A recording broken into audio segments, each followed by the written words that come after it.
You're listening www.bcfm.com. BC Radio, ceriakan harimu. BC Radio, ceriakan harimu. Radar Informasi, The Point of News. 99,4 FM Radar Informasi, BSI Radio. Selamat pagi pendengar, Radar Informasi kembali menyapa Anda pada hari ini. Kami akan menghadirkan sejumlah kabar terbaru, di antaranya bertambahnya penyakit hepatitis akut di Indonesia yang mengintai anak-anak. Bocah berusia 11 tahun tewas akibat terbawa arus sungai di Ciliwung, daerah Depok. Terjadinya bencana tanah longsor di Megamendung dan juga berbagai informasi lainnya. Bersama saya Andini dan saya Caraka, inilah Radar Informasi selengkapnya. Berita pertama, Kementerian Kesehatan DKI Jakarta mencatat sudah ada 20 kasus hepatitis akut yang terhitung pada tanggal 30 Mei 2022. Kementerian Kesehatan sedang dalam tahap penelitian lebih lanjut untuk mengidentifikasi virus ini. Masih belum diketahui penyebabnya dikarenakan berbeda dengan hepatitis pada umumnya. Hepatitis biasanya dibagi menjadi 5 macam, yaitu hepatitis A, B, C, D, dan E. Akan tetapi, pada kasus kali ini tidak ada kesamaan pada kelima itu. Virus ini biasanya menyerang anak-anak di usia 1 bulan sampai 16 tahun. Pencegahannya terbagi menjadi 2, dari saluran cerna dan saluran pernafasan. Misalnya, memasak makanan sampai matang, selalu menjaga kebersihan dan hindari kerumunan. Tutur Dr. Silvi selaku Kepala Puskesmas Kelurahan Pejaten Timur dalam keterangannya pada 3 Juni 2022. Dalam kasus ini, Kementerian Kesehatan DKI Jakarta akan terus mendalami perkembangan virus ini dan mempelajari metode seperti apa yang harus diberikan kepada pasien yang terjangkit. Berita selanjutnya datang dari Kota Bogor. Bencana tanah longsor terjadi di Kampung Pabuaran, Desa Sukamahi, Megamendung pada hari Selasa 31 Mei 2022 pukul 4 sore. 3 rumah warga terkena dampak akibat longsor tersebut. Menurut keterangan Kabid Ratik BPBD Kabupaten Bogor, Aris Nurjatmitko, hujan deras yang cukup lama mengakibatkan tebingan sepanjang 5 meter dan lebar 8 meter mengalami longsor yang berdampak pada rumah warga. Salah satu warga yang menjadi korban bernama Pak Ade menjelaskan, kejadian bermula saat hujan dan plafon kamar tiba-tiba saja runtuh, kemudian tembok rumah sudah hancur. Tidak ada korban jiwa dalam kejadian ini, namun kerugian mencapai 35 juta rupiah. Pak Sopian, selaku Ketua RT setempat mengatakan kejadian tanah longsor ini sudah terjadi 2 kali. Kepala desa memberi bantuan kepada warga yang terkena dampak dari peristiwa ini. Aris Nurjatmitko menghimbau untuk warga yang memiliki rumah di pinggir tebing untuk berhati-hati dan bila mana lokasi rumah rawan longsor agar mengungsi di tempat yang lebih aman jika turun hujan. Radar Informasi, The Point of News. Bang, pesan kopi susu 1 ya. Oke bang, ditunggu ya. Oke bang. Lo kenapa bro? Bingung banget nih kelihatannya. Iya nih, gue lagi bingung nyari kampus yang kualitasnya terbaik dan juga terjangkau. Kira-kira ada nggak ya? Ada banget bro. BSI solusinya. Di sana banyak fakultas yang bisa lo pilih sesuai passion lo. Wah, serius bro? Iya bro, makanya kuliah BSI aja.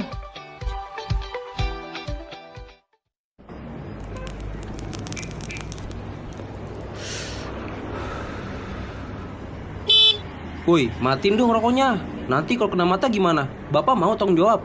Gue juga beli bukan pakai duit lu kan. Kok ngatur-ngatur? Saya mengingatkan pak, pentingnya mentaati aturan lalu lintas pak.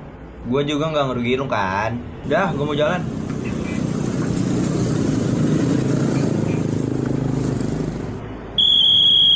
Berhenti pak, silakan minggir dulu.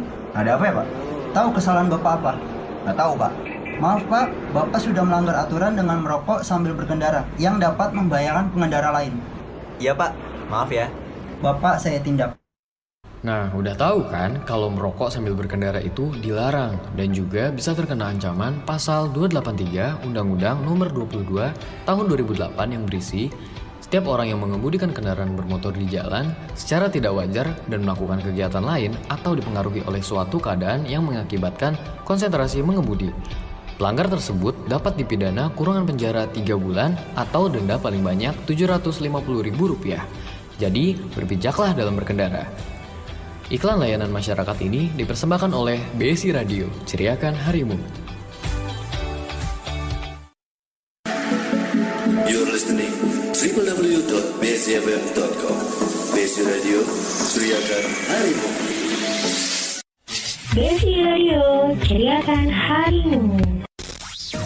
Radar Informasi, The Point of News. Masih di Radar Informasi, BSI Radio. Berita selanjutnya datang dari transportasi bus Transjakarta. Adanya penambahan unit Transjakarta pada hari Selasa 31 Mei 2022. Kepala Departemen Komunikasi Korporasi dan CSR PT Transportasi Jakarta, Iwan Samariansyah mengatakan bahwa armada tambahan disiarkan agar dapat membantu mengurangi penumpukan penumpang. Penyesuaian layanan tersebut adalah dengan melakukan penambahan 5 unit single bus pada layanan rute Manggarai Blok M. Masing-masing rute tersebut beroperasi dengan kapasitas penuh, yakni 50 hingga 60 pelanggan dengan waktu tunggu 5 menit. Sementara itu, untuk rute layanan yang sudah tersedia juga masih dapat dimanfaatkan masyarakat seperti biasanya. Rute tersebut antara lain Manggarai UI, Pulau Gadung Tosari, Pulau Gadung Kuningan. Rute-rute tersebut tetap beroperasi dengan fasilitas penuh. Sebelumnya, pada hari Sabtu 28 Mei 2022 kemarin, KRL Lintas Bogor hanya melayani relasi Bogor-Depok, Nambu Jakarta Kota, pulang pergi via stasiun Manggarai. Hal ini penting bagi penumpang Bogor yang ingin ke stasiun Sudirman dan Tanah Abang, di mana mereka harus transit di stasiun Manggarai. Berita selanjutnya datang dari Kota Depok. Seorang anak berusia 11 tahun hilang terseret arus Sungai Ciliwung pada Kamis 26 Mei kemarin pukul 3 sore waktu setempat. Kejadian bermula saat korban yang bernama Muhammad Ibas dan teman-temannya sedang bermain di tepi Sungai Ciliwung. Ia jatuh tenggelam karena tidak bisa berenang sehingga korban terbawa arus sungai. Teman korban yang menyadari bahwa Ibas tidak ada di tempat berinisiatif untuk melapor ke warga dan ke rumah korban. Pihak keluarga yang mengetahui kejadian tersebut langsung melapor ke pihak yang berwajib. Pada pukul 6 sore, tim Badan SAR Nasional Pencarian dan Pertolongan atau Basarnas dan tim relawan berdatangan dari berbagai kota untuk membuat struktur pencarian korban. Pencarian dilaksanakan pada keesokan harinya. Tim beserta anggota mempersiapkan perlengkapan untuk pencarian korban. Pada pukul 9 waktu setempat, sebanyak 6 perahu karet diturunkan untuk menyusuri Sungai Ciliwung sampai dengan Jembatan Panus, Kota Depok. Setelah pencarian selama 2 jam, korban akhirnya ditemukan di hamparan batu dalam keadaan tidak bernyawa. Korban langsung dibawa tim Basarnas menuju ke rumah duka. Aprianto, selaku tim Basarnas menghimbau kepada masyarakat untuk selalu berhati-hati karena dalam 1 bulan ke depan diperkirakan cuaca di wilayah Jakarta, Bogor, dan Depok tidak dapat diprediksi sehingga peningkatan debit air tidak dapat diketahui dan dapat membahayakan warga sekitar terutama anak-anak. Radar Informasi. The Point of News. Bang, pesan kopi susu 1 ya. Oke bang, ditunggu ya. Oke bang. Lo kenapa bro? Bingung banget nih kelihatannya. Iya nih, gue lagi bingung nyari kampus yang kualitasnya terbaik dan juga terjangkau. Kira-kira ada nggak ya? Ada banget bro. BSI solusinya. Di sana banyak fakultas yang bisa lo pilih sesuai passion lo. Wah, serius bro? Iya bro, makanya kuliah BSI aja.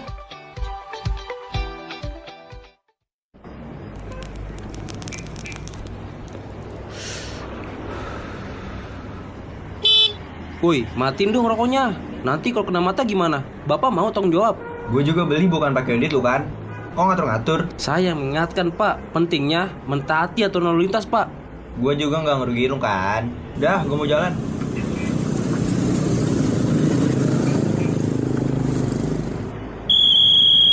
Berhenti pak, silakan minggir dulu. Ada apa ya pak? Tahu kesalahan bapak apa? Nggak tahu pak. Maaf pak, bapak sudah melanggar aturan dengan merokok sambil berkendara yang dapat membahayakan pengendara lain. Iya pak, maaf ya. Bapak saya tindak. Nah, udah tahu kan kalau merokok sambil berkendara itu dilarang dan juga bisa terkena ancaman pasal 283 Undang-Undang Nomor 22 Tahun 2008 yang berisi setiap orang yang mengemudikan kendaraan bermotor di jalan secara tidak wajar dan melakukan kegiatan lain atau dipengaruhi oleh suatu keadaan yang mengakibatkan konsentrasi mengemudi. Pelanggar tersebut dapat dipidana kurungan penjara 3 bulan atau denda paling banyak Rp750.000. Jadi, berbijaklah dalam berkendara. Iklan layanan masyarakat ini dipersembahkan oleh BSI Radio, ceriakan harimu. You're listening www.bsifm.com. BSI Radio, ceriakan harimu. BSI Radio, ceriakan harimu.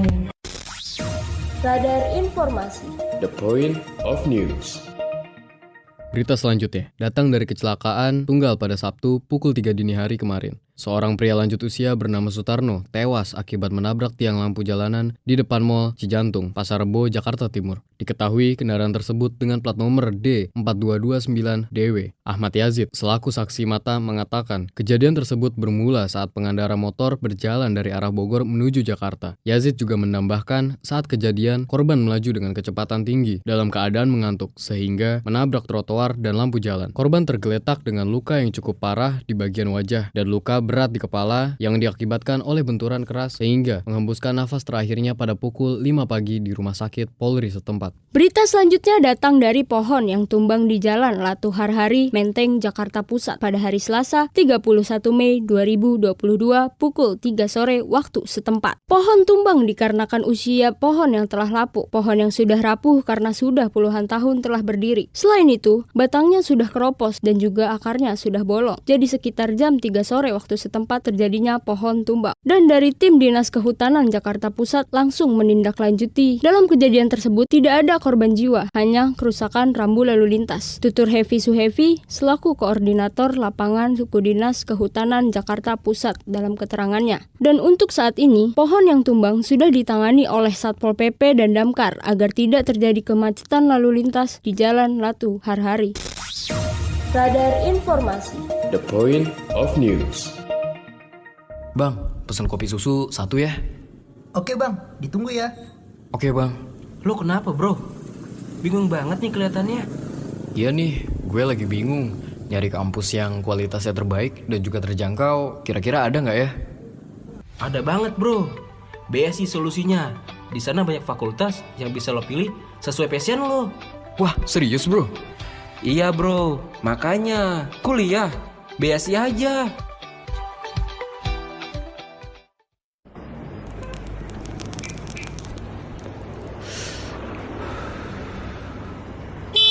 Woi, matiin dong rokoknya.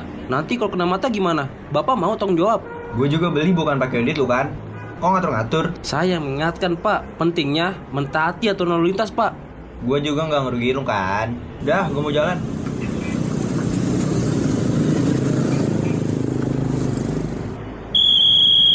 Berhenti pak, silakan minggir dulu. Ada apa ya pak? Tahu kesalahan bapak apa? Nggak tahu pak. Maaf pak, bapak sudah melanggar aturan dengan merokok sambil berkendara yang dapat membahayakan pengendara lain. Iya pak, maaf ya. Bapak saya tindak. Nah, udah tahu kan kalau merokok sambil berkendara itu dilarang dan juga bisa terkena ancaman pasal 283 Undang-Undang Nomor 22 Tahun 2008 yang berisi setiap orang yang mengemudikan kendaraan bermotor di jalan secara tidak wajar dan melakukan kegiatan lain atau dipengaruhi oleh suatu keadaan yang mengakibatkan konsentrasi mengemudi. Pelanggar tersebut dapat dipidana kurungan penjara 3 bulan atau denda paling banyak Rp750.000. Jadi, berbijaklah dalam berkendara. Iklan layanan masyarakat ini dipersembahkan oleh BSI Radio, ceriakan harimu. You're listening www.bsifm.com. BSI Radio, ceriakan harimu. BSI Radio, ceriakan harimu. Radar Informasi. The Point of News. Berita selanjutnya. Antusiasme warga Tanah Abang terhadap pelonggaran pemberlakuan pembatasan kegiatan masyarakat atau biasa disebut PPKM yang semula level 3 menjadi level 2 sangat disambut baik oleh warga. Status level 2 dimulai sejak 10 Mei hingga 23 Mei di tahun 2022. Sejak dimulainya status level 2, pengunjung pasar Tanah Abang meningkat, tetapi masih dalam pengawasan Satuan Petugas Coronavirus atau biasa dikatakan COVID-19 bila mana terjadi peningkatan kasus lagi di wilayah Tanah Abang. Petugas Kelurahan Pelaksana Pengamanan Pemberlakuan Pembatasan Kegiatan Masyarakat Kelurahan Tanah Abang, Radit mengatakan rencana pelonggaran PPKM level 2 di kawasan Tanah Abang sudah dimulai dari 10 Mei hingga nanti berakhir di tanggal 23 Mei tahun ini dan pelonggaran di Pasar Tanah Abang terjadi di tanggal 18 Mei. Radit juga menambahkan untuk status level 2 di kawasan Tanah Abang bisa saja jauh lebih baik jika masyarakat bisa menjaga protokol kesehatan dan mentaati peraturan yang berlaku untuk masa PPKM tersebut. Dia juga mendoakan yang terbaik untuk keberlangsungan keberlangsungan aktivitas di Tanah Abang agar tidak menimbulkan kelonjakan kasus kemudian hari. Dan petugas pengamanan COVID akan terus berkoordinasi dengan pihak kelurahan. Berbeda dengan keadaan pasar Tanah Abang yang ramai karena sudah memasuki PPKM level 2, bagi para pekerja transportasi di daerah pasar tidak mendapat dampak yang tinggi atas perbedaan status PPKM tersebut. Supir Jaklingko, Supian Ahmad, mengatakan tidak ada perubahan dari jumlah penumpang yang menggunakan armada Jaklingko, terutama yang mengarah langsung ke Tanah Abang. Supian juga menambahkan dari segi penghasilan yang ia terima tidak ada dampak yang signifikan jika berkaitan dengan perbedaan status level PPKM ini. Karena pada dasarnya masyarakat juga masih melakukan pembatasan individu. Jadi hal itu yang membuat tidak ada perbedaan penumpang dari sebelum level 2 maupun sesudah masuk dalam status level 2 di kawasan Pasar Tanah Abang. Sejumlah pedagang di Pasar Tanah Abang senang atas adanya pelonggaran PPKM yang membuat para pedagang lebih bebas menjual barang dagangannya. Tetapi para pedagang juga tidak memiliki dampak besar atas perubahan status level 2 ini.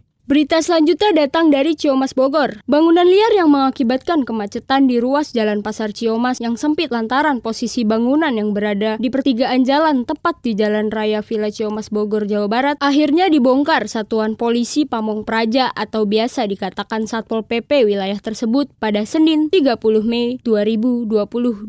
Sebanyak 23 bangunan liar telah dibongkar. Pembongkaran terjadi karena sering mengakibatkan kemacetan yang panjang dan terjadinya gangguan pada saluran irigasi yang sering tersumbat akibat dari pembuangan limbah yang sembarangan dari pemilik bangunan liar tersebut. Kepala Seksi Ketentraman dan Ketertiban Kecamatan Ciamas, Marimbun Tua Gultom, mengatakan alasan utama pembongkaran dikarenakan bangunan liar tersebut melanggar Peraturan Daerah Nomor 4 Tahun 2015 tentang ketertiban. Beberapa bangunan itu berdiri di atas lahan ruang milik jalan. Kemudian dasar berikutnya adalah adanya permohonan dari warga melalui Desa Ciamas Rahayu bahwa keberadaan bangunan tersebut mengganggu atau tidak sesuai dengan peruntukannya. Menindaklanjuti melalui surat dari Pol PP Kabupaten menyerahkan kepada pemilik bangunan yang berdiri untuk membongkar bangunannya sendiri. Gultom juga menambahkan dari 23 bangunan liar, 19 adalah bangunan pedagang, 1 pos keamanan, dan taman. Pos keamanan tepat berdiri di tengah jalan yang mempengaruhi atau mengganggu keluar masuknya kendaraan di perumahan villa, dan 2 taman yang awalnya adalah jalan tidak sesuai dengan peraturan dari DPR juga dibongkar. Gultom mengatakan setelah dilakukannya pembongkaran, kawasan tersebut akan dikembalikan kepada fungsinya, yaitu berupa taman dan trotoar. Dia juga menambahkan, selama pembongkaran terjadi, beruntung tidak ada perlawanan dari pemilik bangunan, karena mereka atau pemilik bangunan menyadari bahwa bangunan tersebut tidak berdiri di lahan sendiri, melainkan di lahan milik pemerintah.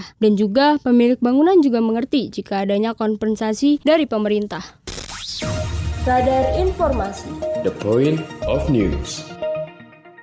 Bang, pesan kopi susu 1 ya. Oke bang, ditunggu ya. Oke bang. Lo kenapa bro? Bingung banget nih kelihatannya. Iya nih, gue lagi bingung nyari kampus yang kualitasnya terbaik dan juga terjangkau. Kira-kira ada nggak ya? Ada banget bro. BSI solusinya. Di sana banyak fakultas yang bisa lo pilih sesuai passion lo. Wah, serius bro? Iya bro, makanya kuliah BSI aja.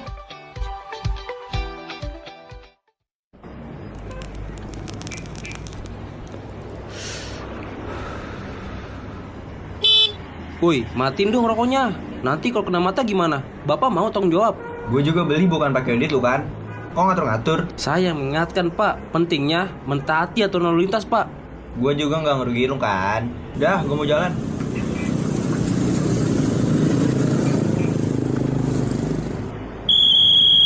Berhenti pak, silakan minggir dulu. Ada apa ya pak? Tahu kesalahan bapak apa? Nggak tahu pak. Maaf pak, bapak sudah melanggar aturan dengan merokok sambil berkendara yang dapat membahayakan pengendara lain. Iya pak, maaf ya. Bapak saya tindak. Nah, udah tahu kan kalau merokok sambil berkendara itu dilarang dan juga bisa terkena ancaman pasal 283 Undang-Undang Nomor 22 Tahun 2008 yang berisi setiap orang yang mengemudikan kendaraan bermotor di jalan secara tidak wajar dan melakukan kegiatan lain atau dipengaruhi oleh suatu keadaan yang mengakibatkan konsentrasi mengemudi. Pelanggar tersebut dapat dipidana kurungan penjara 3 bulan atau denda paling banyak Rp750.000. Jadi, berbijaklah dalam berkendara. Iklan layanan masyarakat ini dipersembahkan oleh BSI Radio, Ceriakan Harimu. You're listening www.bcfm.com. Besi Radio, ceriakan harimu. Besi Radio, ceriakan harimu. Radar Informasi. The Point of News.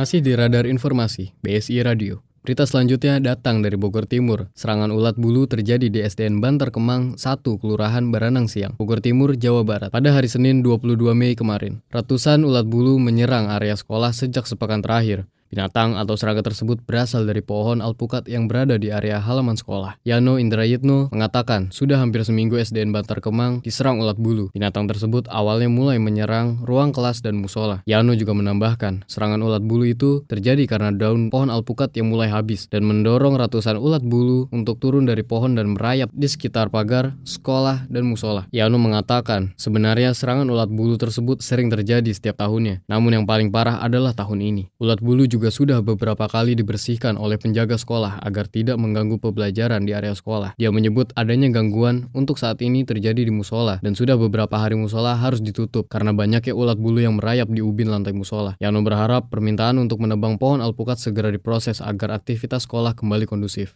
Tidak terasa kita sudah di informasi terakhir. Bagi pendengar yang ingin mengisi liburan bersama keluarga, sangat cocok untuk mengunjungi wisata Rumah Keramik F. Widianto. Wisata Rumah Keramik F. Widianto merupakan salah satu tempat untuk menyaksikan banyak karya seni menakjubkan dari seorang seniman yang luar biasa, yaitu milik seniman F. Widianto. Wisata Rumah Keramik berada di Curug Agung, Tanah Baru, Kecamatan Beji, Kota Depok, Jawa Barat. Wisata Rumah Keramik menampilkan banyak aneka ragam karya pahatan keramik yang sangat mengagumkan dan juga beberapa hasil lukisan original dari seniman F. Widianto. Wisata Rumah Keramik dibangun di atas lahan seluas 11.300 meter persegi dengan dihiasi aneka macam tumbuhan dan pepohonan yang dikelola dengan sangat baik. Harga tiket masuk untuk wilayah Rumah Keramik sebesar Rp25.000 per orang. Jika pengunjung ingin membeli salah satu karya seni yang dipamerkan, karya masterpiece ini seharga mulai dari Rp300.000 hingga ratusan juta rupiah. Wisata Rumah Keramik akan menyajikan pameran yang luar biasa. Mengunjungi wisata Rumah Keramik F. Widianto akan membawa seolah-olah berada di pameran seni internasional. Apip sebagai salah satu pengelola wisata Rumah Keramik mengatakan, wisata Rumah Keramik sudah berdiri sejak 1997 yang awalnya hanya berkonsep rumah keramik atau museum yang kemudian ditambah dengan konsep pembuatan keramik. Kemudian berkembang lagi hingga ada restoran keramik, meeting room, penginapan, dan lain sebagainya. Apip juga menambahkan bahwa Bapak F. Widianto sebagai pemilik wisata Rumah Keramik adalah lulusan Institut Teknologi Bandung atau biasa dikatakan ITB, Fakultas Seni Rupa. Beliau bergelut di dunia seni sekitar 35